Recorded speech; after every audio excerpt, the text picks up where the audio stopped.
Alright everyone, welcome to my YouTube channel। तो आज की इस वीडियो में हम सीखेंगे async await functions और promises के बारे में। सबसे पहले मैं promises का मेजर कंसेप्ट जो बेस कंसेप्ट है वो आपको बताता चलो कि वो क्या है। तो जैसा कि अमूमी ज़िंदगी में हमारी promises मतलब वादे होते हैं, इसी तरह जावास्क्रिप्ट में भी हमारे पास एक वादा मौजूद है जिसको हम promises कहते हैं। अगर जिसका उर्दू में ट्रांसलेट किया जाए तो इसका मतलब बनेगा वादे।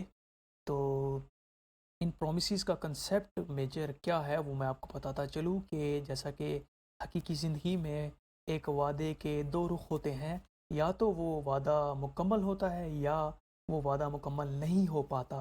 तो इसी तरह जावास्क्रिप्ट में भी या तो ये वादा मुकम्मल होता है या वादा नहीं हो पाता। अगर हमारा प्रॉमिस कंप्लीट होता है तो इसकी सूरत में हम एक फंक्शन में जो है अपना रिज़ल्ट भेजते हैं और उसको हम कहते हैं कि ये हमारा वादा फुलफ़िल हो गया है।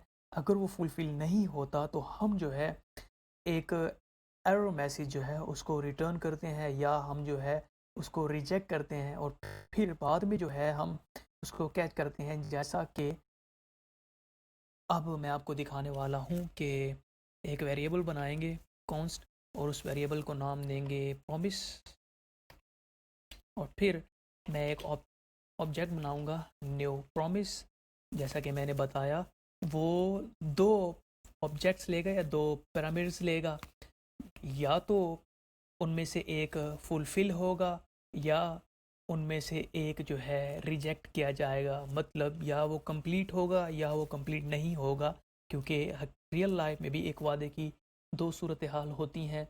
एक वादे की जो है दो सूरत हाल एक ही वक्त पर मुकम्मल नहीं हो सकती। एक ही सूरत कंप्लीट होगी, या तो वो वादा एक इंसान पूरा करेगा या वो पूरा नहीं करेगा। सेम उसी तरह जावास्क्रिप्ट में भी या तो वो वादा पूरा होगा या वो वादा पूरा नहीं होगा। तो उन दो स्टेट्स के लिए जो है उन दो कह लें इनिशियल स्टेट्स के लिए या उन दो स्टेट फाइनल स्टेट्स के लिए हमारे पास दो पैरामीटर्स हैं जिसको हम रिजेक्ट और रिजोल्व कहते हैं।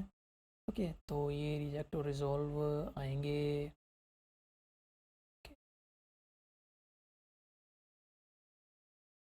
इसके अंदर, ब्रैकेट्स के अंदर। तो इसका जो है हम एक फंक्शन बनाएंगे, ये हम एक फंक्शन को फीड कर रहे हैं। तो मैं कहता हूँ एक यहाँ पर मैं एक बूलियन बनाऊंगा let x is equal to true. जैसा कि मैंने कहा कि अगर वो वादा पूरा हो जाता है कि इफ़ एक्स, वैसे हमें यहाँ पर ये बनाने की ज़रूरत नहीं थी, मैं सिंपली ट्रू कह सकता। तो मैं कहता हूँ कि अगर वो वादा पूरा हो जाता है तो मैंने क्या करना है कि मैंने इसको रिज़ोल्व करना है, मतलब कि सक्सेस मैसेज को रिटर्न करना है। और मैं यहाँ पर लिखता हूँ सक्सेस, और मैं कहता हूँ अगर वो वादा पूरा नहीं होता तो मैंने जो है दूसरी स्टेट को भेजना है, दूसरी स्टेट को रन करना है जो कि है रिजेक्ट, जिसका मतलब होगा कि वादा खिलाफ़ी हुई है और उसका रीज़न क्या है वादा खिलाफ़ी का। तो यहाँ पे मैं उसको कह दूँ कि फेल्ड। ओके, तो अब हमारा ये पहला स्टेप प्रॉमिस का मुकम्मल हो चुका है। अब हमने क्या किया कि हमने जो है इस वेरिएबल को, इस कंप्लीट जो हमने ये एक प्रॉमिस बनाया है इसको असाइन कर दिया है। तो अब इस वेरिएबल के पास एक और फंक्शनैलिटी आ चुकी है जिससे हमारे पास हम जो है ये प्रॉमिस कंप्लीट होने के बाद रिज़ल्ट को देख सकते हैं। हम क्या कह सकते हैं कि जब वादा पूरा हो जाए, क्योंकि इस वादे की जो है दो सूरतें होंगी, या तो कंप्लीट होगा या तो फेल होगा। तो हमने क्या कहना है कि जब ये वादा पूरा हो जाए, प्रॉमिस डॉट देन पूरा हो जाए, तो जो रिज़ल्ट ये वादा भेजेगा उस रिज़ल्ट को हमने शो करना है प्रॉमिस डॉट देन, मतलब प्रॉमिस कंप्लीट होने के बाद जो रिज़ल्ट हमारे पास आएगा। तो कंसोल उस वादे को हमने पूरा करना है और मैं यहाँ पर रिज़ल्ट को प्रिंट कर दूँगा।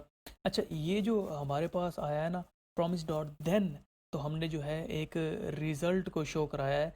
ये रिज़ल्ट उस सूरत में होगा कि जब हमारे पास सक्सेस पूरा मैसेज आ रहा है, मतलब हमारा वादा जो है वो कंप्लीट हुआ है। इस सूरत हाल में कि हमारा वादा कंप्लीट नहीं होता या हमारा प्रॉमिस कंप्लीट नहीं होता या कोई एरर मैसेज हम रिटर्न कर रहे हैं, तो उस सूरत हाल में हमने जो है उस एरर को या उस वादा नाकाम होने की वजह को पकड़ना है। तो उसके लिए हमारे पास डॉट कैच है, बड़ा एक फीचर कह लें या एक फंक्शन कह लें। तो उससे जो क्या है, हम उस वादा ना कंप्लीट होने की वजह को शो कर सकते हैं। और अगर मैं अपनी इस कोड को रनूँ, जो कि मैं नोड जेएस में रन कर रहा हूँ, ठीक है, कंसोल में अगर मैं रन करूँ तो सक्सेस क्योंकि कंडीशन जो मैंने लगाई थी, मैंने कहा इफ़ ट्रू, अगर एक्स ट्रू है, मतलब अगर कंडीशन सही हो जाती है, तो मैंने मैसेज भेज रहा है, रिज़ोल्व करना है कि वादा कंप्लीट हो चुका है। और अगर वादा कंप्लीट नहीं होता तो मैंने क्या करना है कि मैंने रिजेक्ट करना है एक मैसेज के साथ कि भाई वादा कंप्लीट नहीं हुआ, और उस मैसेज का या वो रीज़न, उस वादा कंप्लीट ना होने का रीज़न जो है मैंने बताना है। अब इस सूरत हाल में कि हमारे पास हमारा वादा कंप्लीट हो गया है, तो हमने जो है हमारे पास अगर वादा कंप्लीट हो गया है तो हमारे पास नीचे एक रिज़ल्ट आएगा। ज़ाहिर सी बात है, अगर वादा कंप्लीट हो गया है तो वो वादा किसी ना किसी चीज़ का तो होगा ही ना, तो वो चीज़ जो है हमें दी जाएगी। तो ये हमने यहाँ पर वो उस रिज़ल्ट को ले लिया है, फिर हमने उस रिज़ल्ट को प्रिंट आउट किया है।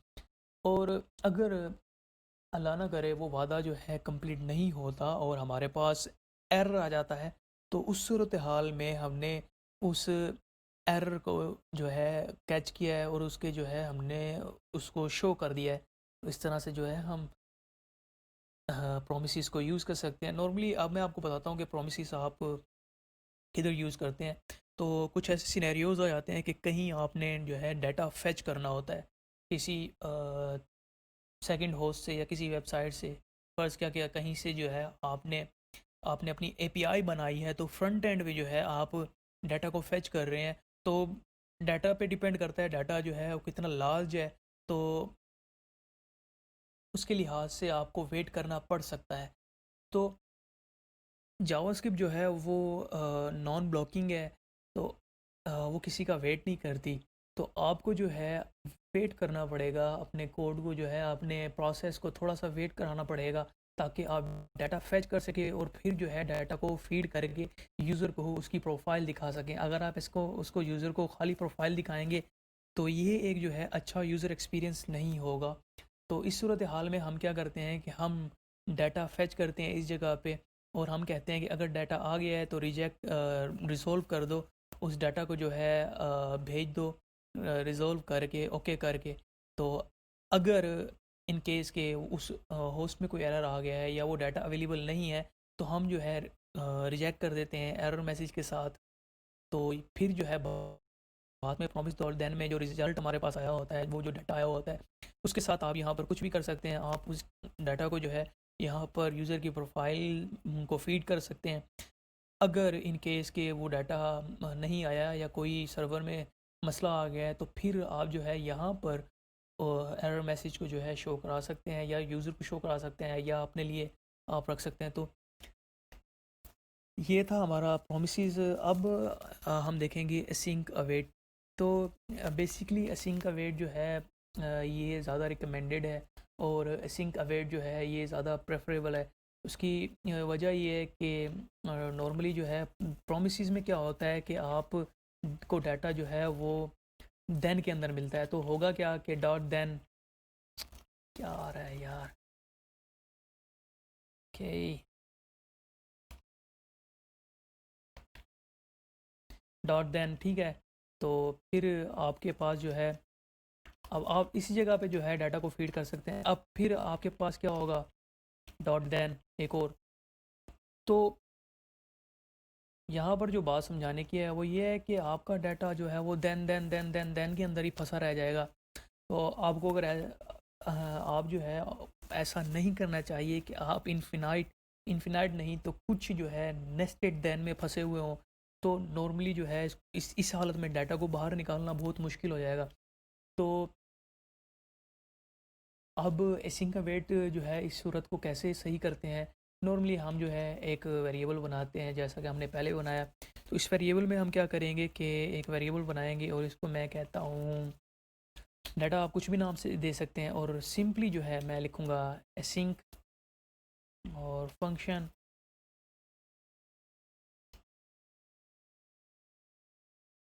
ओके, ये सही जो है पता नहीं है, अच्छा ये ऐसे क्रिएट होगा, ठीक है। तो फिर अब एसिंक फंक्शन बनाया, उस फंक्शन के अंदर आपने जो है लिखना है अवेट।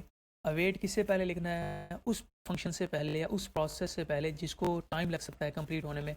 तो आप क्या करेंगे कि अवेट लिखेंगे, इसका ये मतलब होगा कि जब तक वो कंप्लीट नहीं हो जाता प्रोसेस, ठीक है, तो तब तक आपने जो है वेट करना है और इसको जो है रिटर्न नहीं करना, इसको एग्जीक्यूट कर देना, मतलब रिटर्न नहीं करना। ठीक है, तो जब तक ये फंक्शन हमारा सेट टाइम आउट रिटर्न नहीं करेगा कुछ या कंप्लीट नहीं होगा, तब तक जो है यहाँ पर हम उसका वेट करेंगे उसके कंप्लीट होने का, और उसके बाद जो है हम रिज़ल्ट को वापस भेजेंगे। तो करना क्या है कि कंसोल लॉग,